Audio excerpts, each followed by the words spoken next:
Yes, that is.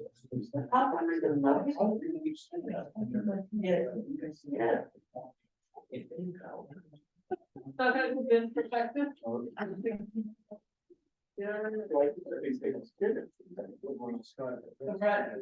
Anyway,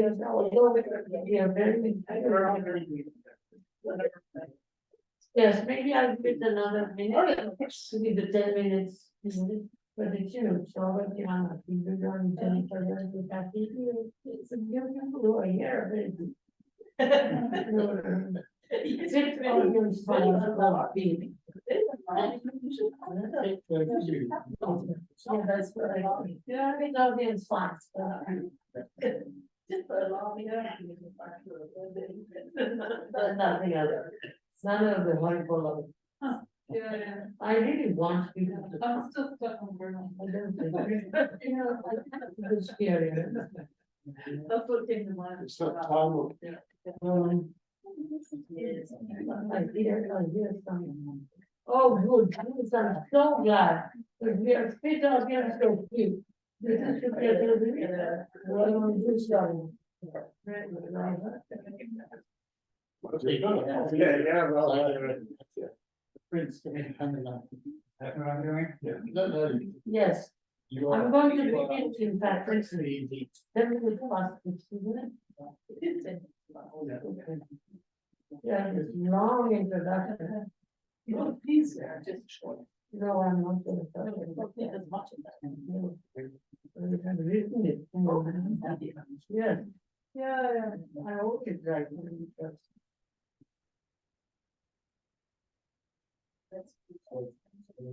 Yes.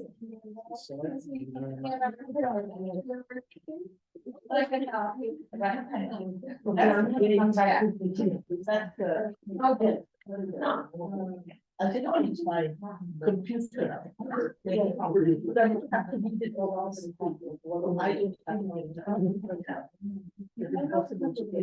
Well, I would agree with those.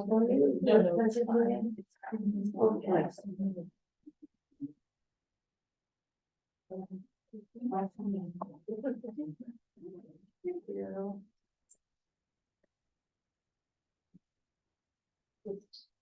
Power up. Okay.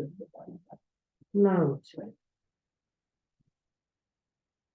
as I was saying, we are few but very fit audience. We have some solid intellectuals in the audience. Thank you very much for being here.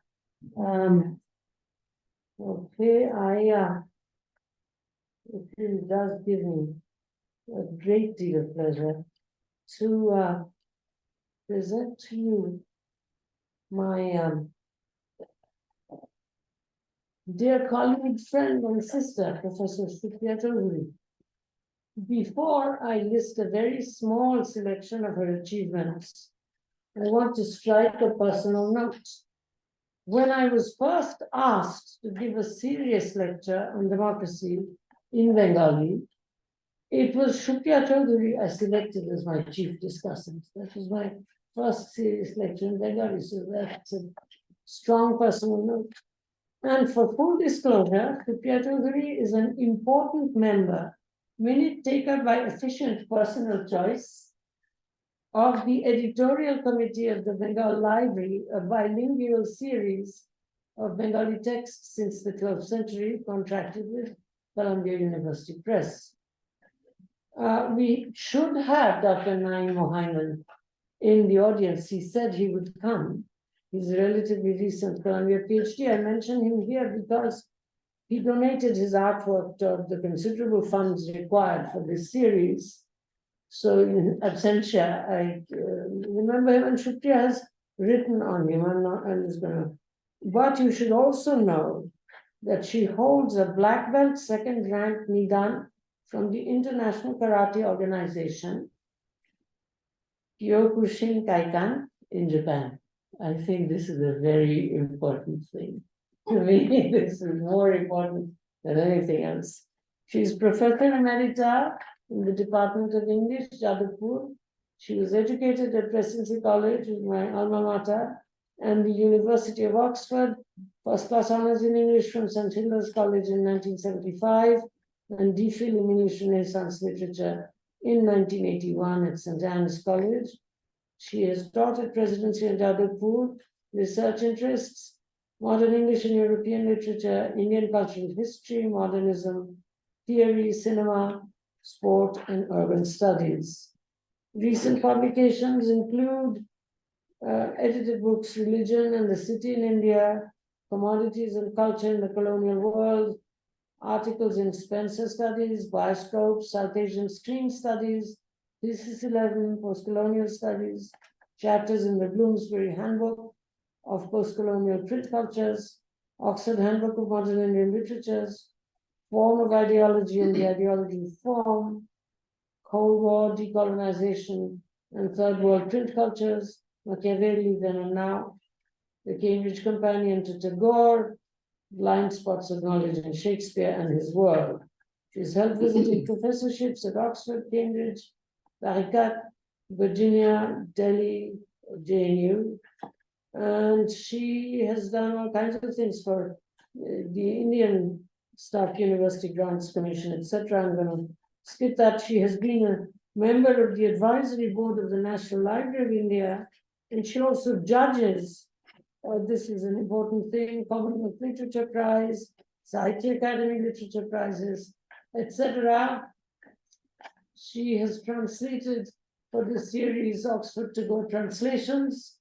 Of the 143 articles listed on her vita, the one that intrigues me most is a commentary on 3 words in the Spencer Encyclopedia, published by the University of Toronto Press: Grill, Proteus, and Metamorphosis. I think that's really just extraordinary. Of course, she's given many invited lectures. If I could choose one out of the 32 selectively listed, for the last 5 years, I would go for What is a Decolonial Curriculum, the Oxford Research for the Oxford Research Center in the Humanities, or Torch. I should stop here so you can listen to her. Her title is Allegory, Violence and Literature in Our Time. I thank Sarah Monks for setting up pretty much everything for this event. And I thank Devon Hunt for making the poster and taking care of the PowerPoint and the video. And I thank Luca Aaron, Sophia Ho, and where did he go? Benjamin Walkman, for really helping with the publicity, although the evening is such that you folks, in spite of trying hard, didn't quite make it. So I think I'll stop here and ask you to welcome Professor Supriya Chaudhuri. Supriya.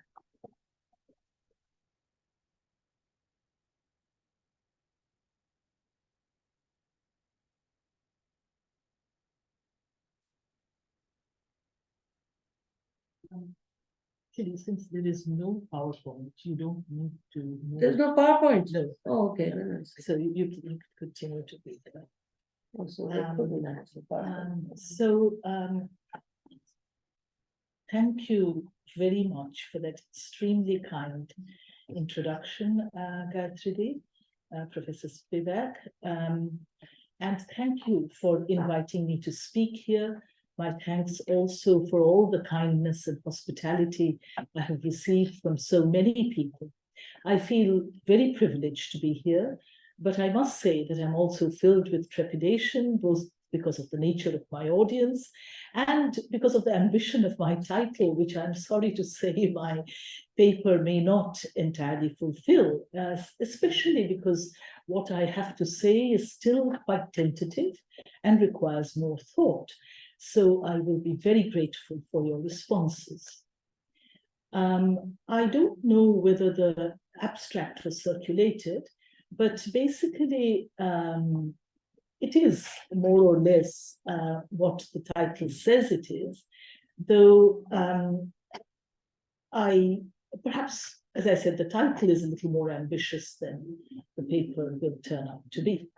The reflections that I want to present here were set off rather oddly in the course of my writing a paper last month for the Renaissance Poetry Journal, Spencer Studies, another. For this, I had to read a great deal of 19th century Bengali poetry, mainly very bad poetry. And I chanced on a longish piece by the poet Hemchandra Bandyopadhyay called Asha Kanon, or The Garden of Hope, published in 1876, but composed at least 3 years earlier. In his foreword to the first edition, the publisher, Umakali Mukhopadhyay, states that the work is a sāj-rūpak kābya, or what would be called an allegory, uses the word allegory in English.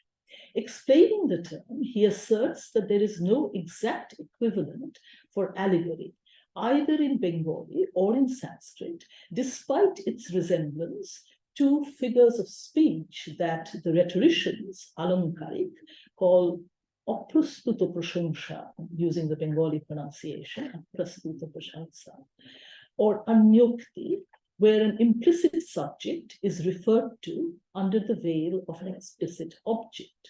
However, he says that the parallel doesn't seem to be exact, and he therefore prefers the neologism sāj-rūpak for Hemchandra's poem, composed some 3 years previously, as I just said. The author had in fact been reluctant to print it because he feared the censure or the incomprehension of the public. Now, Asha Kanon remains to this day a little known but quite remarkable work, one which the conservative scholar Akhoy Chandra Sarkar sedulously omitted from consideration in his critical biography of Hemchandra, presumably because of its cultural inauthenticity. Now, I'll quickly begin with a condensed account of this work, which may not be interesting to anyone who is not particularly interested in allegory. But anyway, it is set out very carefully in 10 lengthy inventions, kolpo. Invention is the term I use to translate this, each prefaced by a brief prose argument. In the first, the poet narrator finds himself on the sylvan bank of the river Damodar, and he encounters the personified figure of hope, Asha, examining its countenance in a mirror. He is then led by hope into a garden, Asha Kanon, where he sees prani, living beings, seeking to enter the field of work, karma-khetra, by different routes. In the next invention, the field of work is described, and you have this progress through various spheres of life and various cities or even citadels guarded by allegorical personifications.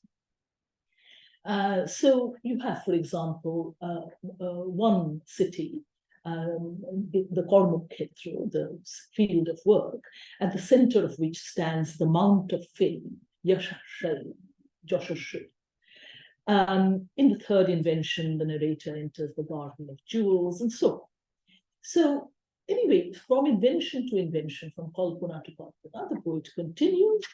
And at one point, having ascended the Mount of Fame, he meets the ancient poet Valmiki and discusses with him the future of poetry and so on. At a certain point, he also enters a garden of love, which contains a moral warning, an allegorical fable of transformation, whose Ovidian and Spenserian resonances are inflected by the Hindu poet's own ideals of virtue. So the narrator beholds a richly ornamented fountain whose waters bestow heavenly fragrance on some bathers, but turn others to stone. And it is at the allegorical fountain, obviously, that recalls Renaissance poetry of place. But here we find, in fact, metamorphosis going on as the poet narrator witnesses it. And that's the first passage on your handout. I will not read it out. Hashita Asha. So I transliterated the English, the Bengali, and then there's a brief translation. So as I said, I have quite a long presentation, so I will quickly summarize. I will not go into all that I wrote down about the different inventions. Apart from this garden of love, there is also a garden of affection, so marital love and so on. And there are hymns to Brahma, the creator, and his consort Saraswati, goddess of learning. But the last two inventions take the narrator into a darker landscape. Hope disappears, and led by conscience, Vivek, the narrator ventures into the remotest part of the garden, where he sees the forest of grief, Shokaram. Finally, he arrives at the field of despair, Noirashaketra, in the midst of which is a desert containing a fiery well, into which those who have lost all hope are constantly being flung by despair or atasha. Shattered and overcome, he begs conscience, because hope has disappeared, Vivek, for succor, and awakens from what he now realizes is a dream to find himself again on the bank of the Dana. Now, while this allegorical dream vision is remarkable in many respects, it isn't, in fact, obviously the most remarkable specimen of 19th century Bengali poetry. Moreover, Hemchandra's publisher was definitely mistaken in his assertion that allegory was an entirely novel form in India, requiring a new name, the sāj-rūpak, kābya. Apart from the prior existence of terms in rhetoric for speaking of one thing under the guise of another, one of which our publisher cites, there is evidence both of allegorical interpretation and of independent allegorical composition in Sanskrit literature. For example, there are the very famous allegorical interpretations in the Mundaka Upanishad of the two words in the Rig Veda, which represent, so the interpretation says, Purusha and Prakriti. And on the other hand, there is a tradition of allegorical drama extending from before and after its best known complete examples, the Prabodha Chandrodaya, Rise of the Moon of Wisdom, of Krishna Mishra, of the 11th century in North Central India, and the Jivanandanam, Life Delighting as it's been translated, of Anandaraya, the 17th, 18th century, the court poet of Tanjavur in the south, in South India. And a search reveals, in fact, other allegorical plays written in Bengali around the same time as Hemchandra's poem. But actually, it is one, for example, which is quite little known, Mon Pashundo by Ishanchandra Dasgupta, and Ram Abhishek Natok by Kedarnath Gangobadhyay. Still, I do think that Matthew Capstein, in his edition of the Prabodha Chandrodaya for the Clay Sanskrit Library, is right in saying that the invention of Sanskrit neologisms to describe this type of composition is relatively recent, a response to the Western term allegory. It's as though we realize that there's no real term for this, and then you have to find a term, and Matthew Capstein points out that certain terms are invented in order to describe this type of allegorical drama. In his case, allegorical drama, pratika nataka or rupaka nataka. Now, a few words about Hemchandra at this point might be in order. He is a fairly well-known poet in the 19th century, at one time acclaimed by no less than Bankim Chandra Chattopadhyay as the heir and successor to Michael Madhusudhan Datta as the greatest living poet in Bengal. But in his biography of him, published in around published in 1911, but written in 1903, the year he died, the conservative critic Akhoy Chandra Sarkar found in Hemchandra a classic example of the English-educated colonial subject, unable to discard the literary and intellectual influences of his early reading, but writing in Bengali and drawing on Indian myth and history to voice a homegrown, in his case, specifically Hindu nationalism. Akhoy Chandra revisits here a debate on authentic Bengali poets and writers, khati, using the word khati, which is then also picked up by Bunk, which he says he had used before in a discussion of the poet Ishwar Gupta, and then this term was picked up by Bankim Chandra, and there's this debate about who is an authentic Bengali poet. Now, Akhoy Chandra expressed discomfort with contemporary poems that appeared to be English in smell and meter, Ingraji Gandhi, Ingraji Chandi, and says that we need to get away from this kind of poetry to a more authentic Bengali poetry. But he noted that the poets of the modern period, Madhusudan, Hemchandra, Nobin Chandra, Rabindranath, were all poets of the educated Bengali public. They were not poets of Bengal. Now, there is this problem then with, as Hemchandra's contemporaries felt this difficulty in understanding his poetry, or sort of assimilating him within Bengali culture.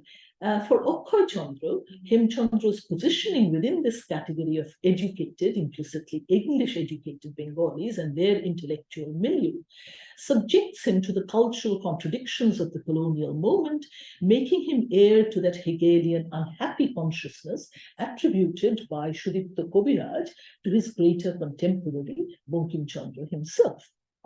The peculiar melancholy of living in an alien and intractable history. Less ironically than Bankim Chandra, more strongly than Derozio or Madhusudan, Hemchandra makes what Kobiraj terms crucial moves towards the formation of a nationalist discourse through a poetic practice that combines echoes of English and European poets with passionate pleas for reform, regeneration, and revival of Bengali society. But the fault lines within this process are traceable, so contemporaries felt, within his own poetry. For example, in his famous poem, Bharat Shangit, which was censured by the colonial government.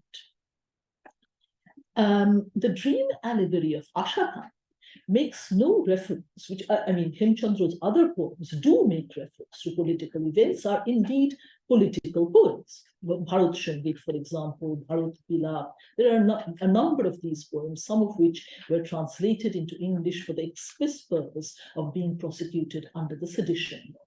So, Hemchandra was definitely a notable voice in the nationalist movement in his time.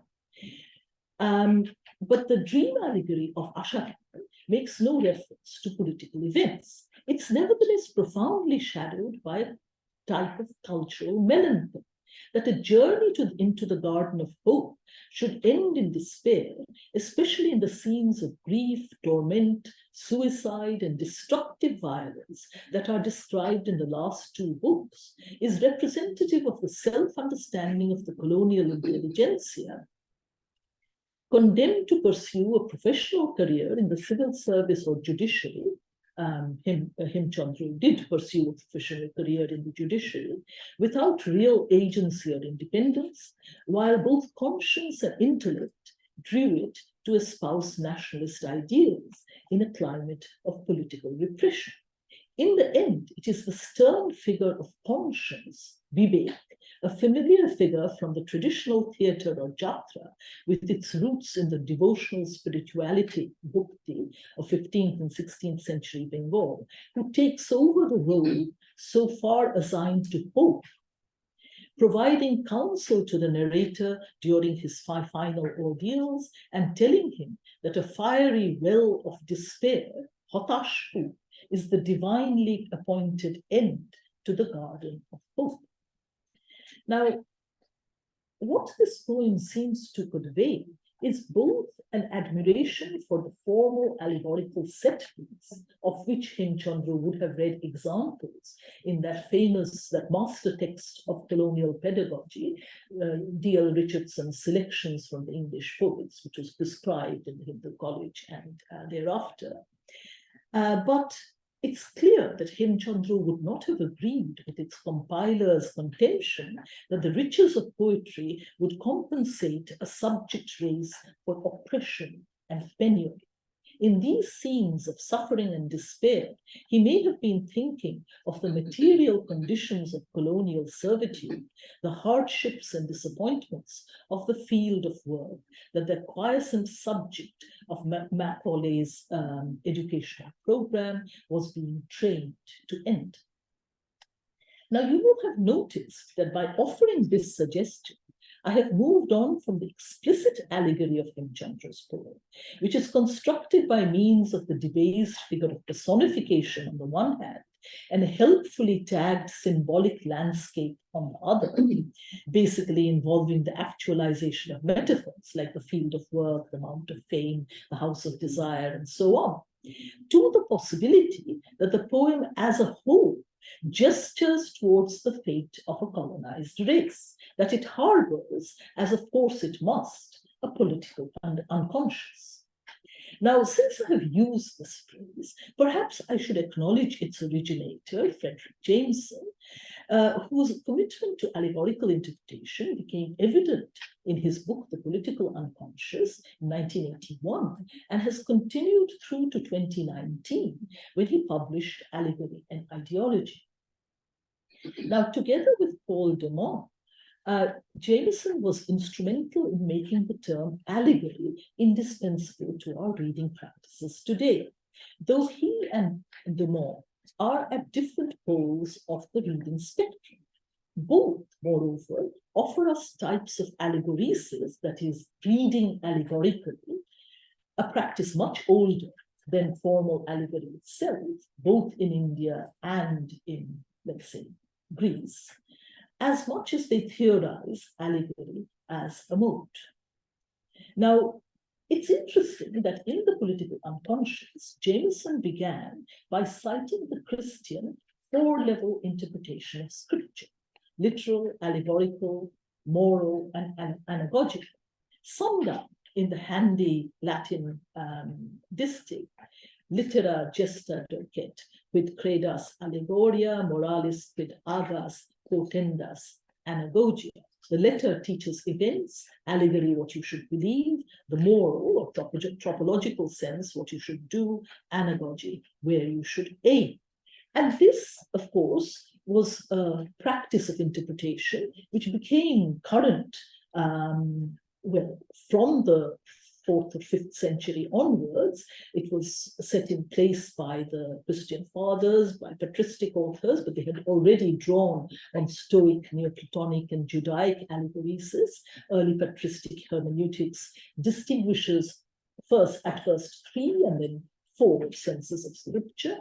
And we find this kind of interpretation in Origen, in Augustine, and Cassian. Cassian is the one who actually distinguishes the 4 levels.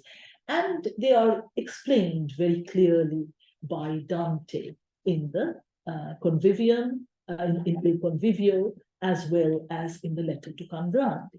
And there again, I have put this on the handout because we can't put the passages up on the screen. But basically, in fact, the early interpreters are very clear that there is a literal sense of scripture, or for that matter, of myth.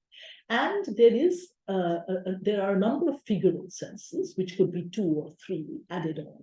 And of these, one is the allegorical key. The next would be the moral meaning, which is just be good, or don't be greedy, or whatever. And the final one is the anagogical meaning, which is the figural sense, which shows you what the Christian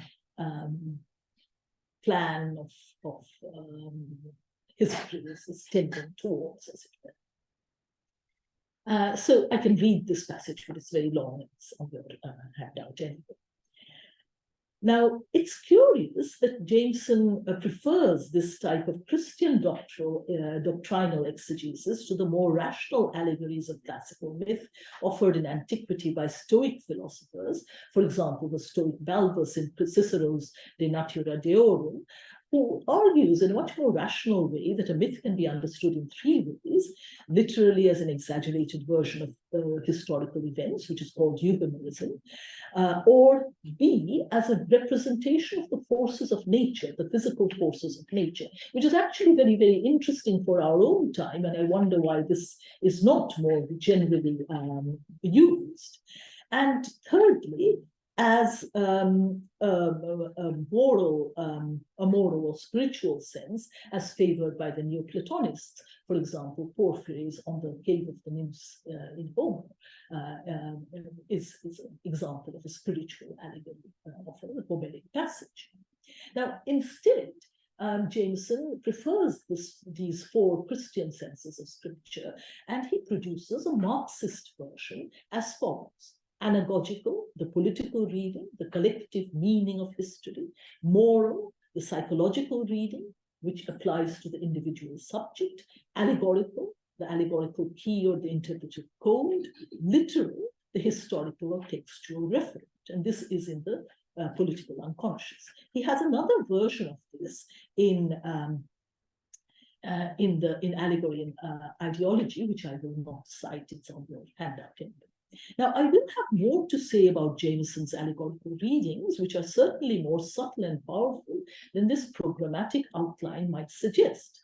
But it's worth recalling that in the same year, 1981, that Jameson published The Political Unconscious, Paul de Mont's essay on Pascal's Allegory of Persuasion, certainly his most important contribution to the debate on allegory after the rhetoric of temporality as far back as 1969 and allegories of reading in 1979, also appeared in a collection of English Institute papers edited by Stephen Greenblatt.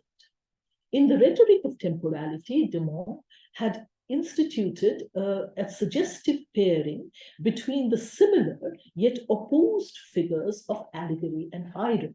And this was actually a brilliant move, extraordinary piece of writing, extraordinary piece of analysis towards the end, especially of that essay, where he moves from allegory to irony. In both of which, obviously, something other is intended than what is said. And that's why he sees these two figures as related or similar, but they are different, because in allegory, you want, it is as though there's a kind of positive charge to the meaning structure, whereas in irony, there is a kind of negative charge to it. Now, and he relates these to on the romantic poetry on the one hand, and the realist novel on the other. In Pascal's Allegory of Persuasion, he offered an equally suggestive reading of Pascal's Reflections on the Spirit of Geometry, an essay published after a long piece published after Pascal's death in 1662. And the essay contains some of de Mont's clearest observations on allegory, but at the same time, it leads us into a complex but exhilarating analysis of Pascal's necessary resort to allegory in order to approximate the epistemological status of real definition. It ends with more comments. My apologies. Yes.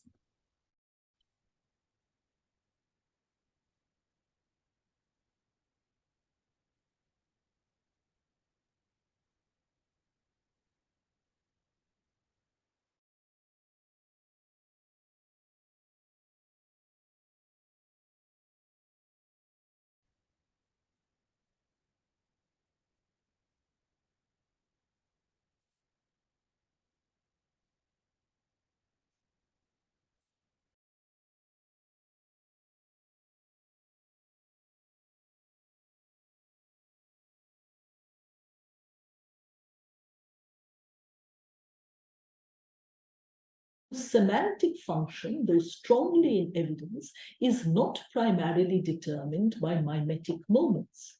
More than ordinary modes of fiction, allegory is at the furthest possible remove from historical. So what he's saying is that there is a narrative in allegory, and yet at the same time, what is meant is non-narrative. It's an important and interesting point. And then he has this, again, on the very first page, he has this statement that it's a part of allegory that despite its obliqueness and innate obscurity, the resistance to understanding emanates from the difficulty or censorship inherent in the statement and not from the devices of enunciation. So, and then he cites Hegel on the distinction between allegory and enigma. Allegory is not enigmatic. It seeks to be clear. It is not enigmatic. It aims for the most complete clarity so that the external means it uses must be as transparent as possible with regard to the meaning that it is to make apparent. The difficulty of allegory is rather that this emphatic clarity of representation does not stand in the service of something that can be represented. So that's the point that de Man is making, and that's the point that he goes on to make with reference to Pascal. And it was a brilliant, beautiful piece of this analysis, which I will not read out. I mean, he says that basically there is a distinction between primitive words, by which he means real definitions, and nominal definitions like geometry or mathematics has nominal definitions which are perfectly adequate, but real definitions, as an example he gives, is the nature of time. It cannot have a meaning that is universally agreed upon. And therefore, all that such a definition can do is to point us in the direction of the meaning, rather than actually arrive at or coincide with the meaning. So, there are these long passages which I then cut, and I wish I hadn't cut, but anyway, I won't read them out. And the conclusion on page 23 is that the ironic pseudo-knowledge of the impossibility of ordering sequentially this kind of meaning in a narrative, which actually is the destruction of all sequence, is what we call allegory. Right, now there is much to think about here, as there is in other observations on metaphor and metonymy, and on the guilt produced by semantic excess in allegories of reading. Jameson, too, has far more substance in his analyses than the schemas above that I mentioned might have implied. But I want to get back to the particular historical moment that produced Hemchandra's Ashatan as a literary eccentricity, but also perhaps as a symptom.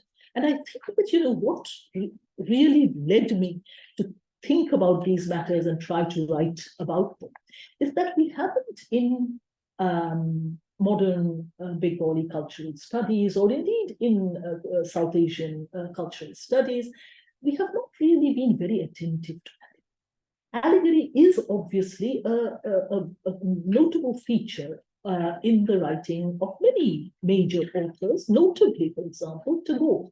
Tagore uses allegory in many of his works, notably in some of his plays, in dance dramas, in long poems, in novels. There are many others too. It's not Tagore alone. Many others seem to be using an allegorical kind of structure.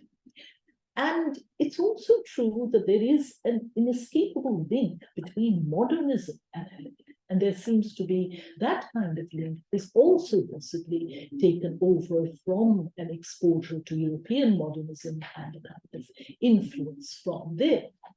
But we have been relatively inattentive to what this means for the meaning making of our literature in our time. Whereas, in discussions of European or European literature, this discussion about allegory, which is, we must remember, a kind of revived discussion. I mean, there is a discussion of allegory which belongs to the period in which I was trained, Spencer, before Spencer, and so on. There's a discussion of allegory, of which one of the most brilliant modern examples is Gordon Teskey's book, Allegory and Violence. So, but Gordon Teskey, while he does discuss some later works, generally confines himself to what he was trained in, again, which is the early modern period. But there is a kind of revival of interest and new ways of discussing allegory, which derive from these two very notable, very, very important critics and theorists, Fredric Jameson and Paul de Man, and there are others too. And this has led to a different way of talking about the texts of our modernity. This has not, in my opinion, happened with respect to the texts of the late 19th and 20th century in India, while this phenomenon appears to have occurred in much the same way. Now, Hemchandra's poem is simply a minor symptom of what I take to be a larger kind of involvement or engagement with allegorical structures in writers who we know well.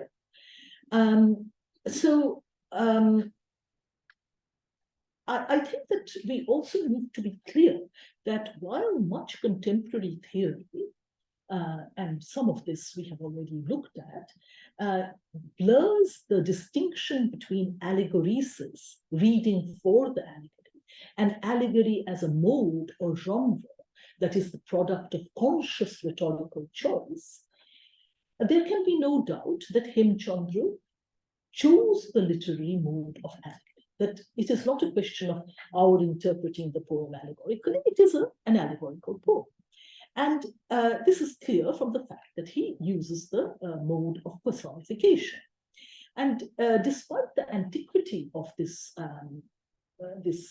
rhetorical figure of personification, it's used, for example, in Prudentius's Supriya, and it's used in the Sanskrit allegorical poems, allegorical dramas that I have cited. It is generally, personification is not particularly interesting, except when it is integrated into a narrative structure, bearing out, of course, Aristotle's assertion of the superiority of plot to character. Thus, for example, one of the most brilliant examples of personification is Spencer's account in the third book of the Fairy Queen of the transformation of a miserly old man called Malbecco, who has been subjected to ridicule, cheating, and cuckoldry, into the allegorical figure of jealousy. And this is a transformation which is actually demonstrated in the narrative. So he starts out as a human being, but he is so thoroughly, cheated and disgraced by a series of terrible, terrible events that he throws himself off a cliff. And in the course of his fall, he becomes this allegorical figure. And by the time he lands at the bottom, and Paul de Man would have something to say about this fall. So by the time he lands at the bottom, he has forgotten that he was a man and jealousy is height. So he suffers then a totalizing reduction of personality into personification. He's no longer, as in the standard allegorical structure, a person who is also an abstraction. In the course of this movement, he has become an abstraction.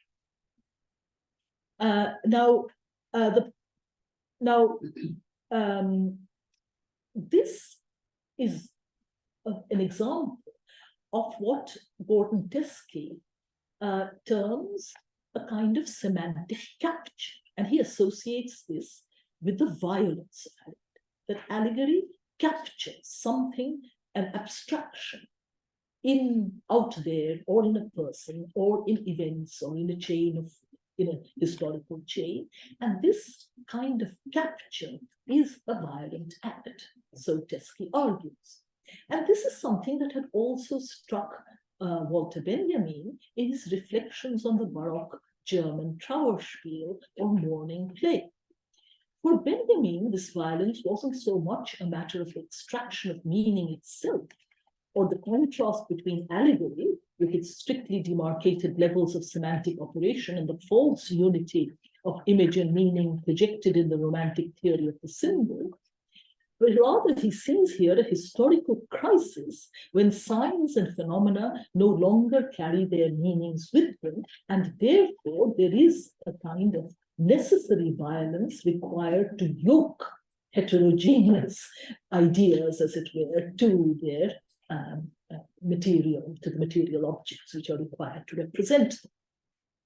And he cites here, and this is a very weird piece of writing, it's Benjamin's writing on the Baroque Trauerspiel, the personified figure of death, who presides over so much of the allegorical court drama that he is studying, is responsible, Benjamin says, for digging or burying or burrowing a line of demarcation between meaning, Bedeutung, and nature, Physis.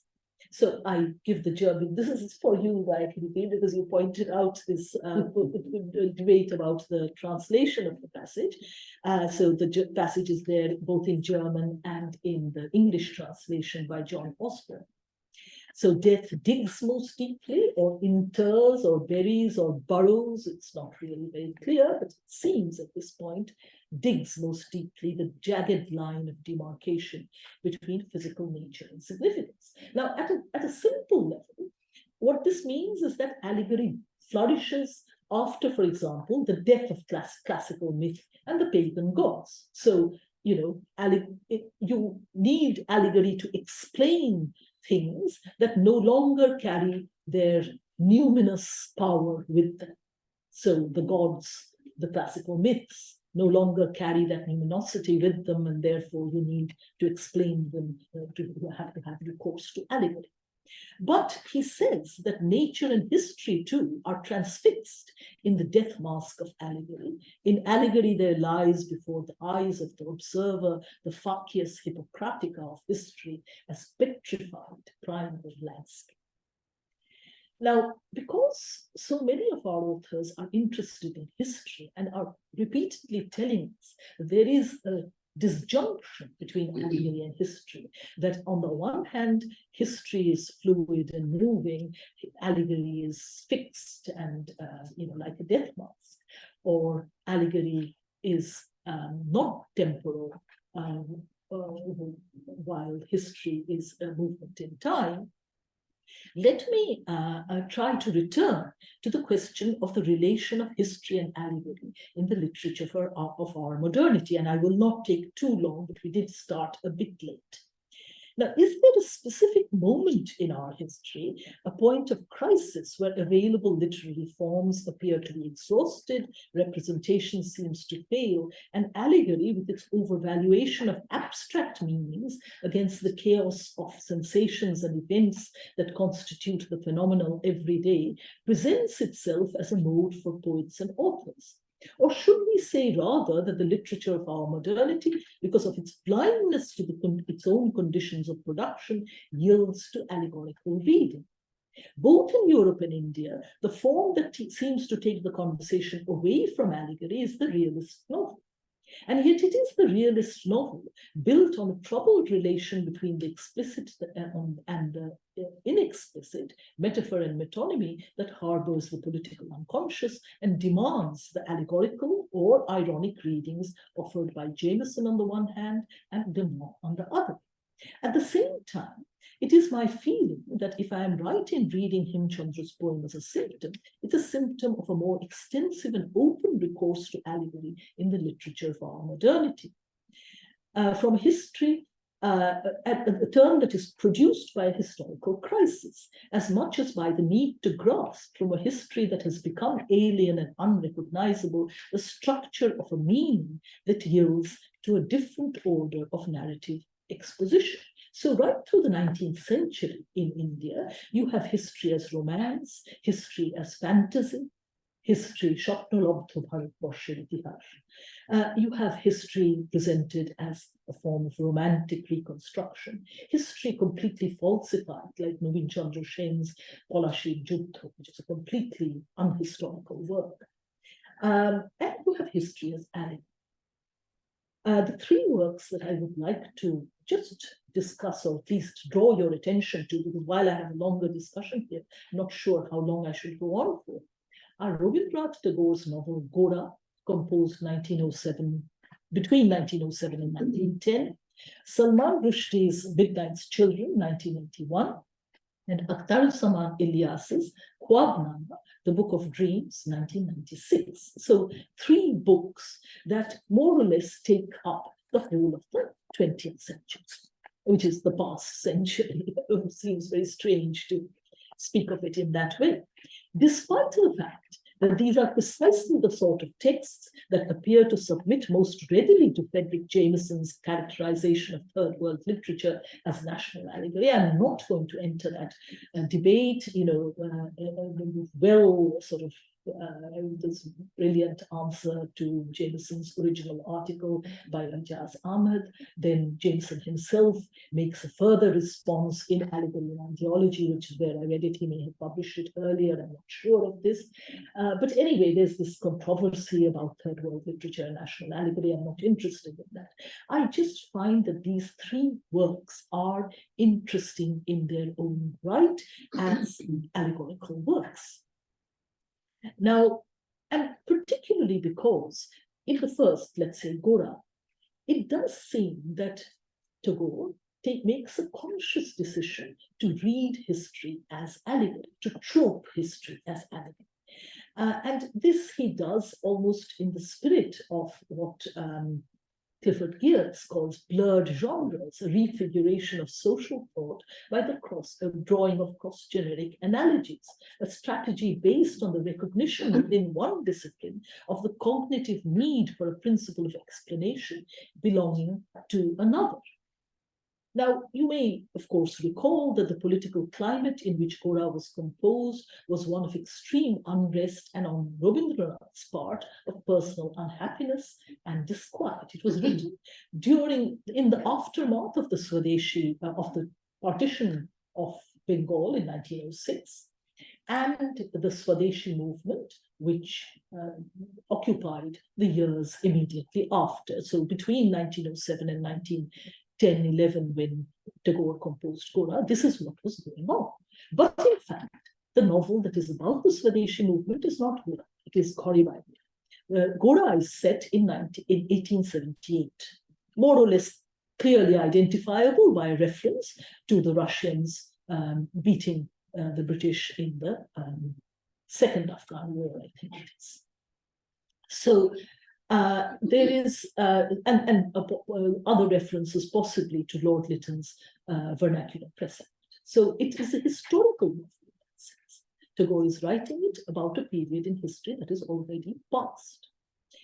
And the hero of this novel, Gora himself, was born during the mutiny, or at least he is a mutiny orphan. He is a child of the revolt of 1857. He was fostered by a Hindu couple, but he is entirely, and he is in fact one of 3 orphans in the novel. All the 3 major characters in the novel are orphans, fostered by the kindness of strangers: Gora himself, Shucharita, and Vinod. Gora himself is entirely he's Irish, yes. He is the child of Irish parents whose father was killed in the fighting during the revolt of 1857. His mother took shelter in the house of Krishna Dayal and Anandamoyi, and he is fostered by Anandamoyi with her husband's reluctant compliance. Until the end of the novel, it is only Gora who doesn't know who he is. We know because we have been told. We have been told right at the start of the novel who Gora is. So it is not as though the secret of his birth is kept as a kind of ironic disclosure which must be made at the end. The details are retained by us rather in a kind of ironic awareness, which is also textually inscribed, working to correct and undermine Gora's own sense of rootedness and agency. And the events of 1857, thus, are worked into the historical background of Tagore's novel in order to produce the alien as a native, perhaps the only one whose nativity bears the stamp of its time, of the specific and historically contingent set of circumstances that generate at a number of removes the apparatus of the modern Indian state on the one hand, and the idea of the Indian nation on the other. And you may recall that Savarkar was also responsible for producing an account of the mutiny in which he called it the First Indian War of Independence. Now, Gora is resolutely allegorical in its treatment of plot. It's a fiction of nativity, akin to those foundling fictions, which are also the founding fictions of the 18th century European novel. And indeed, there is much that could be said about the role, and indeed, I think Lukács has probably already said it, about the foundlings who are so much in evidence in the early history of the novel in Europe and in England too. And like them, like Joseph Andrews, like Tom Jones, Gora is a foundling. He is a foundling who bursts into the scene of this novel and believes himself to be rooted in its society, but in fact he isn't. Now, nativities in a novel such as this one may be seen, if we want to see it in this way, as analogous to the birth of a nation, or the nation as an imagined entity. Yet both self and nation in this novel, at least, are fictionally produced only to bear the burden of a history that casts doubt not only upon their myths of origin, but upon the supposed identity which they claim. So in fact, the novel is destructive of the myth of the nation, just as it is destructive of a fiction of identity. And indeed, Tagore has really interesting things to say about identity, where he says that identity is really just a means of distinguishing me from others. It is not something that makes me identical with anything. Anyway, now there is more that I could have said about Gora, but I think that I want to move on now to this. To the second of my examples, 71 years after Tagore's experiment with a reading of history as allegory in Gora, Salman Rushdie employs a nativity myth again to reflect upon the nation and its representations. And it seems as though he is really thinking about his own, his hero, faced with his own and his country's entry into that homogeneous and empty clock time of which Benedict Anderson speaks in his Imagined Communities, and talking about the analogy between the novel and the nation, which is also a kind of allegorical reading. Rushdie's hero, Salim, seeks to preserve memory as well as history from what he calls the corruption of the plots. So instead of the way in which Tagore, at least, as it were, shows us a kind of linear or chronological historical progression, which he then confuses by turning his hero back upon himself, or collapsing his hero back upon himself, as it were. There is, in this postmodernist novel by Rushdie, a different kind of attempt to counter diachrony with synchrony. And that is to say, there is a kind of a simultaneity which Salim embodies, which seems to be set against the inexorable march of history. And it's as though everything happening all at once, that sense that an intolerably speeded up present continuum, which the novel presents, is Rushdie's answer to that myth of historical progress or of Nehruvian development, so the story of the idea of a national history. And that too, again, this idea of time in this novel is very, I think, very interesting. I think that Rushdie is far more interested in time than Tagore is, and he's much more interested in the way in which one can see time as either being collapsed or being stretched out. Now, Salim too, while he is not of pure British extraction, is a foundling in the sense that he is a midwife's revolutionary gesture has placed him in the family that he is brought up in. He is a mixed race child who has been substituted. Two children have been exchanged in a hospital, and he has been brought up as the son of his parents, whereas his counterpart, Shiva, leads a much more wretched and miserable existence. But again, it's an interesting point. It's obviously a kind of allegorical point, but it's not the most interesting point about the novel. I think the most interesting point about the novel really is its treatment of time and its attempt to understand what time is in an allegorical structure. And the third novel that I wanted to say more about is Akhtaruzzaman Ilyas's Khwabnama. Now, Khwabnama is not an explicitly allegorical novel. I would say those two other examples that I've cited are explicitly allegorical. Khwabnama is not an explicitly allegorical novel. It is a kind of dream novel. It does have extraordinary kinds of resonance, historical and mythical resonance. It does seem to suggest that there is a kind of allegory of history, almost like a Hegelian allegory of history that is working out here.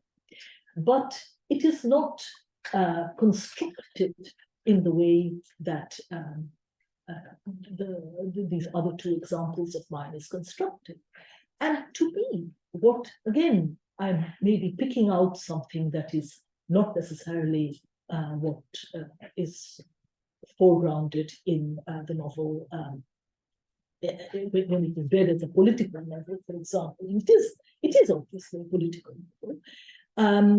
I think that it seems to me to be a novel that sustains, like some of Tara Shankar's novels, a perspective that is drawn from the soil of Bengal. And I have a passage in the handout, which is just the beginning of the novel. At the heart of the novel is a topographical formation, an expanse of marshland called Katlahar Bil, not quite a lake, a marsh. Its shifting boundaries, quicksands, and mudflats, typical of the soaking ecologies of the Gangetic Delta, where land-water relations are defined in terms of soaking and draining rather than separation. To the north of the marsh is the grove of pakur trees, on one of which sits a ghost or spirit, and it is the spirit or ghost of Munshi Barkatullah Shah, who oversees, as it were, the novel and gives it a kind of historical resonance. But and there's this brilliant passage at the start. It is this spirit, as much a spirit of history, but also as much a spirit of land and water as a spirit of history, with whom Tamiza's father tries to communicate, standing with his feet planted in the mud of the marsh. By the end of the novel, the Pakur Grove and the Munshi's tree are gone. The northern end of the marsh has been drained for a new road, and Sharafat Mondo's brick kiln. But the ghosts remain. And the Tamiza's father, who spoke to the Munshi during his nocturnal excursions to the swamp, and learned how to interpret dreams from the Khwabnama, or dream book, of his long-dead mentor, continues to speak to his lies dead in the swamp itself and continues to speak to his second wife, Chirag Ali's granddaughter Kulshum, from the swamp. And, I think that there is here, if there is an allegory, there is an allegory that is also an allegory of the physical landscape. That I think that here at last we might be able to apply some form of allegory that recalls to us that Stoic allegory of the physical forces that constitute our world.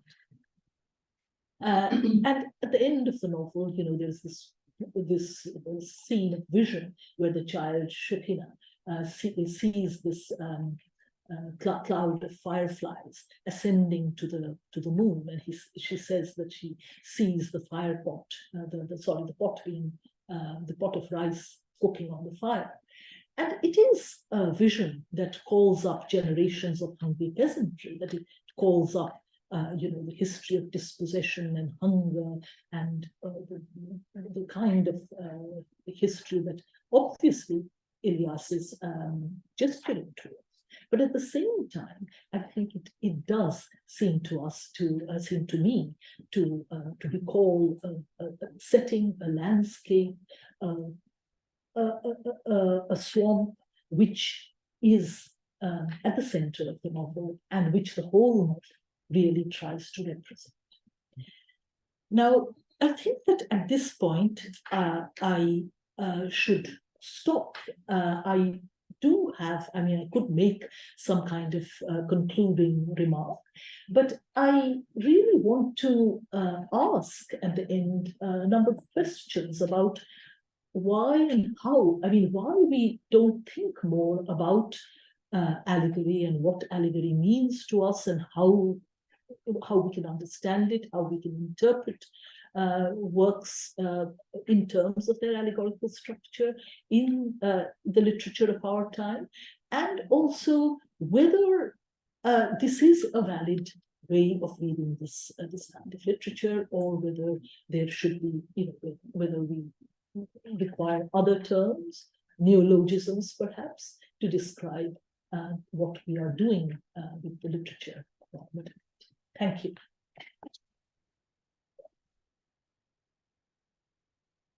Thank you very much, Supriya. I think we have about 15 minutes for questions, okay, and then I think we have to leave this room.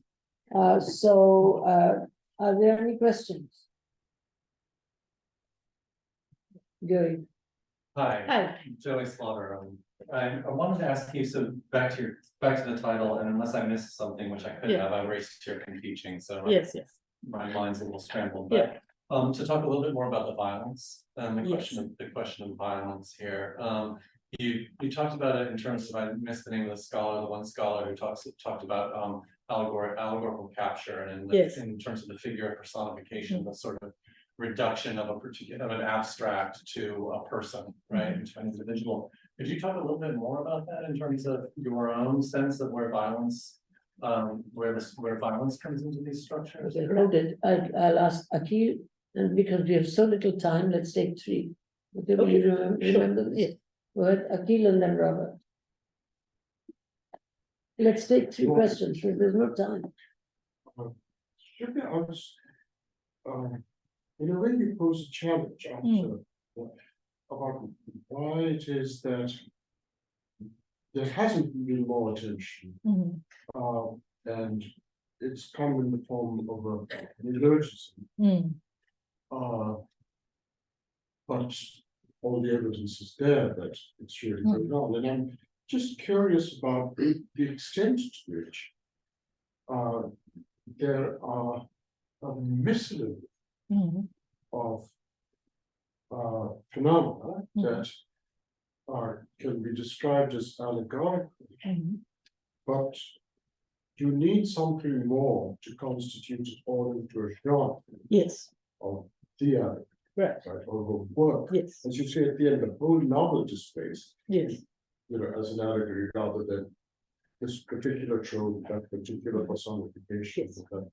So just a question about how the miscellaneous congeals into a genre, Mm, so that you can say of the work. Yeah. That it's an allegory. yes. What's the difficult step there? That seems to be a pervasive thing. And the neologism Mm. is only warranted because of this difficulty, which one ought to recognize as you pose the challenge. So, Thank you. Thank you so much. I wanted to just pick up your last question, but also an earlier remark you made about the difference between writing as allegory, Mhm, like as in Spencer, and reading as allegory, Mm. as in the Dante. mhm, So my sort of fugitive answer to your question would be that actually we use allegory all the time, Yes. but we don't name it as such. And the person who really points to that, you really pointed to by invoking was Jameson, because what Jameson, I think, Mm. understands is that Marxist interpretation Mm. and also particularly Freudian interpretation Mm. are themselves allegorical. Allegory, yeah. And so, in fact, our whole hermeneutics, whereby we take a literary text, and as Foucault says, say something else what it never actually says itself. Mhm, Explicit mm. is fundamentally allegorical, and maybe the reason we don't invoke it is because we're so in it, we're like the fish in water, because what water is, Mhm. because it's there all the time. So it's not that we neglect it, it's actually become ubiquitous. Thank you. I'll take the questions in order. Thank you, Professor Slaughter, for your question. I would have liked to have said a little more about violence. At that point, I was really running a bit short of time. Yes, there is this sense of an allegorical violence that is done to, let us say, a material object or a set of phenomena, where one extracts or abstracts a meaning or imposes a meaning upon it. That is a form of violence that Gordon Teskey has much to say about.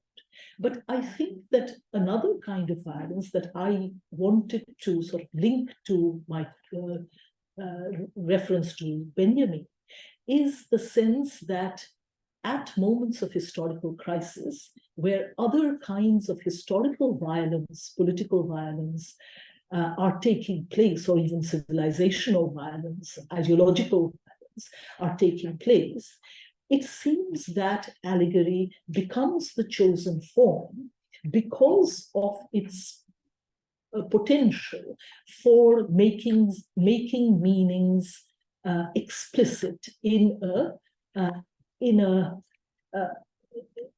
a schematic way. I mean, in a way that sort of seems to hold them together a narrative, because clearly allegory is not just it's not metaphor.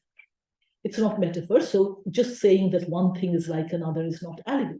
Allegory is a narrative. Therefore, being able to put them all together in a kind of narrative and show that this means something else is a reaction or response to conditions of historical violence. And this seems to be the reason why an interest in allegory is revived by, to some extent, Benjamin himself, and by these other critics who take up, I mean, they don't actually follow Benjamin at all. I mean, really, and in fact, he is difficult to follow. So they don't, as it were, adopt his way of looking at allegory, but certainly they take cue from him, and they seem to build a modern hermeneutics on the basis of a sense of historical crisis that produces the recourse to allegory. So that is why I started with Hemchandra and his particular historical condition and the fact that he produces this allegorical poem in these conditions of political impotence. Right. Now, the second question, Akhil, about the fact that, as you absolutely correctly say, there could be allegorical moments which are not put together into an allegorical structure. And in a way that also has to do with what Robert was saying about reading allegorically and writing a work as an allegorical work. Now, for an earlier period, it is quite easy to tell the difference between reading allegorically, which is very systematically and carefully done, on a body of material that doesn't appear to have been written allegorically at all.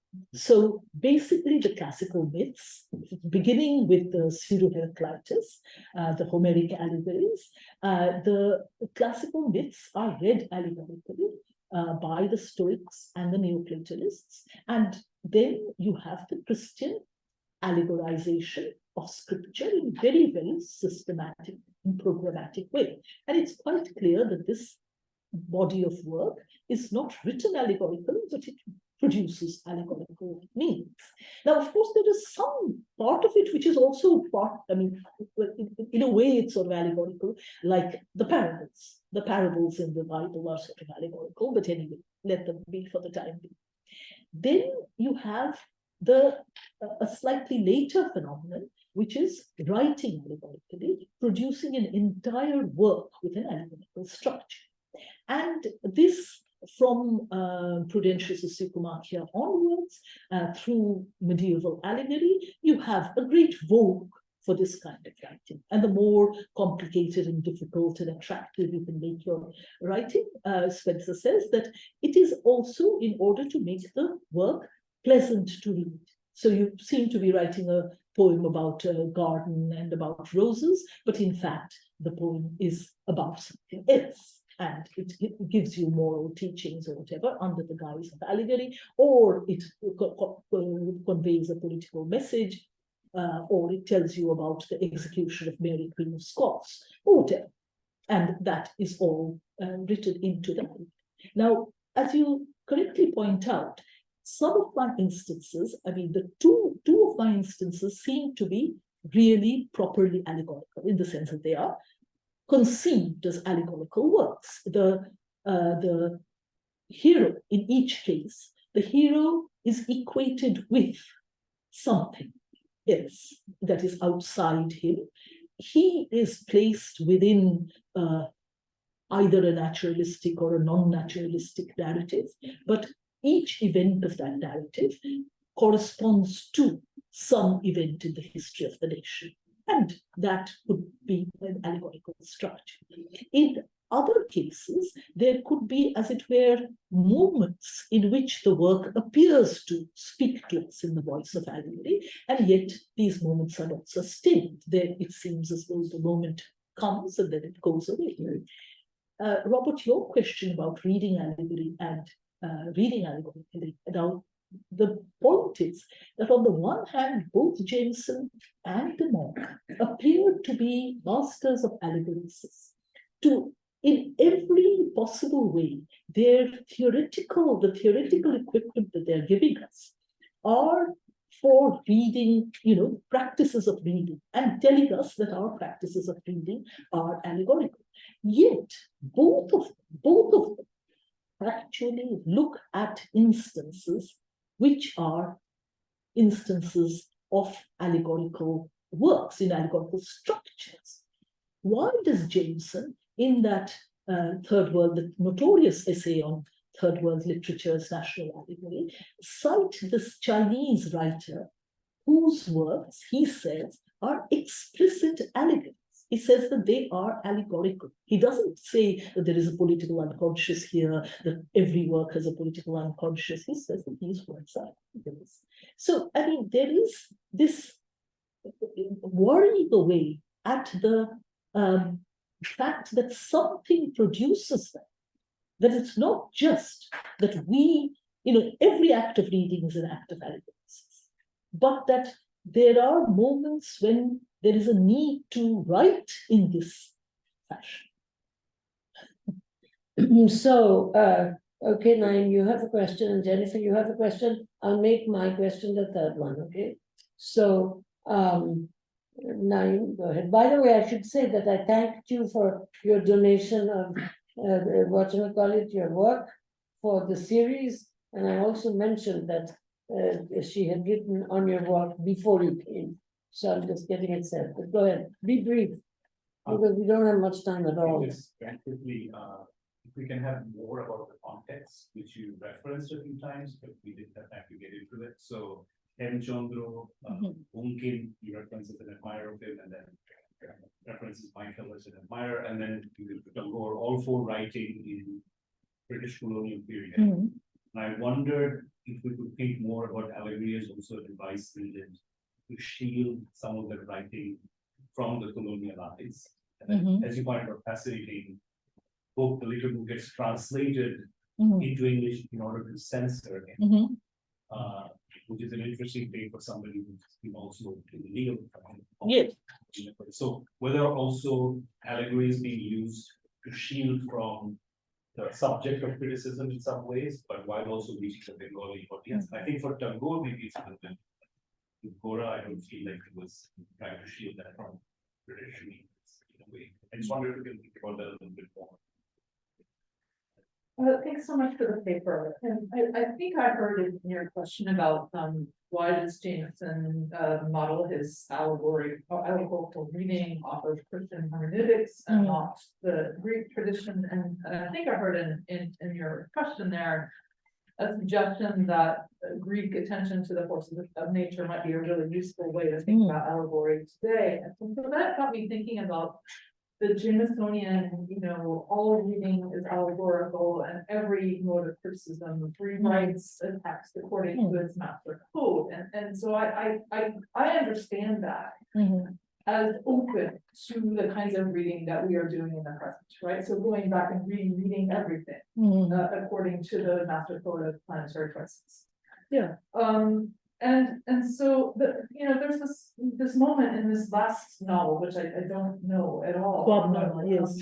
Which is so interesting in terms of this swamp, which is this kind of swamp historical that's become this combination of mud and generations of men. And it seems to me that both the Christian hermeneutic and the Marxian one, at least in their dominant forms, each of them is in a real hurry to get away from the swampiness of the swamp. Yes. And turn it into something else, right?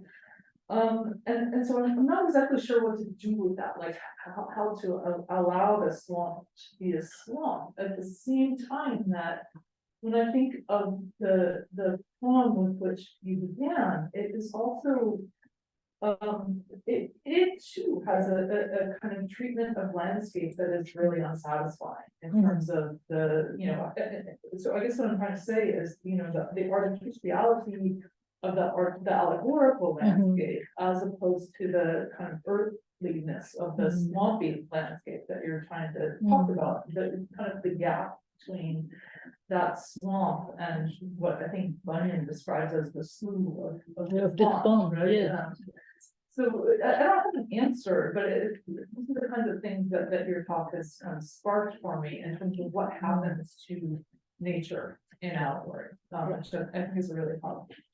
Okay, I'll try to be as brief as possible because there's no time. So I just wanted to say that this is such a wonderful paper that you probably want to work with someone and look at the very complex history of various allegorical readings and its connection with a different kind of politics from ours of Confucius. I think that's a very, very important thing because it's a different kind of politics from the Indian colonial story.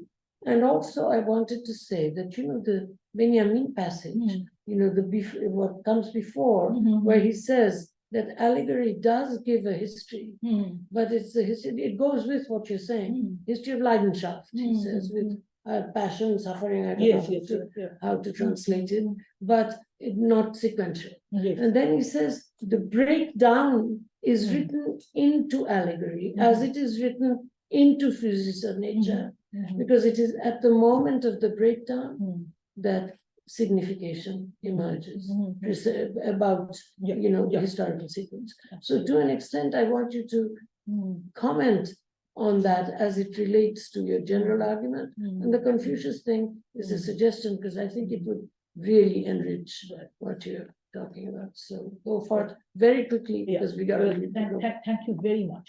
Naeem, yes, that, you know, the issue of censorship. Well, for all allegorical writers, the issue of censorship is very important.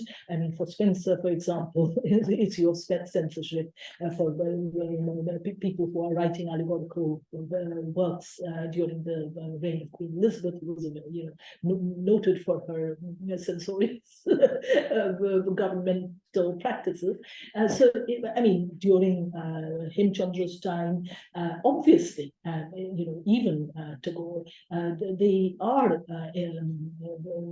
obviously aware of, alert to the colonial government, which could prosecute them. Hemchandra's Bharat Shangit was, as I said, it's the one that was translated in Chotola, that is the Lieutenant Governor of Bengal, wrote to the editor of the journal in which it was published, Uday Mukhopadhyay, to ask why it was written in, you know, which he prosecuted for sedition, and then Uday invented a communal explanation, saying that the poem's call to revolt was against the Mughal rulers, not against the British rulers. It's very interesting, you know, all that history is extremely interesting. It's there in Bunkim also. Right, now your question, Jennifer, and together with yours, Gayatri, this business of about the swan.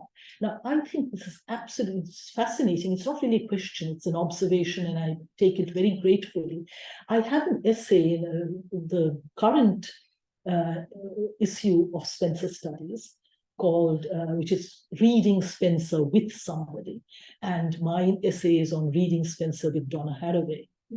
And so there is in that essay something that I'm saying about mud and swamps.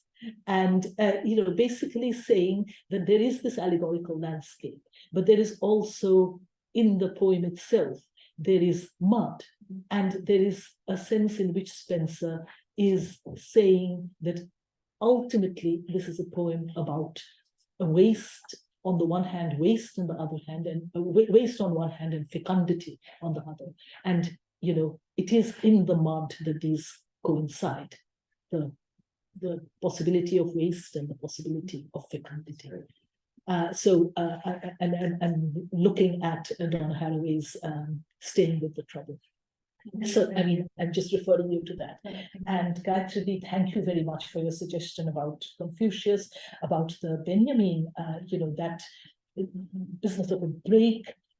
Yes, I mean, physis for Benjamin is nature. It's not just events, it's everything, you know, it's the whole of the natural world. Yes, it's Aristotelian. Yes, exactly. And that's a very, very complicated term. And he really seems to see that idea of death that that work stalks through or presides over that moment in which nature is dead to us.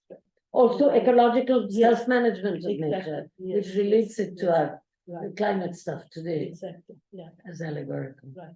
I mean, we already discussed a little Yes. bit of this, so Yes, indeed. I'm just kind of Thank making you. it a little public. Thank you very much Thank for you. an extraordinary experience. And thank you all.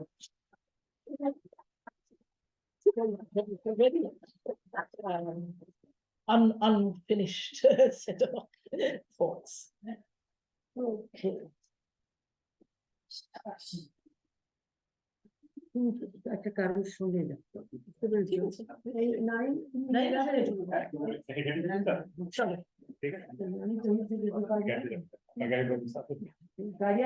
No, I'm not getting it.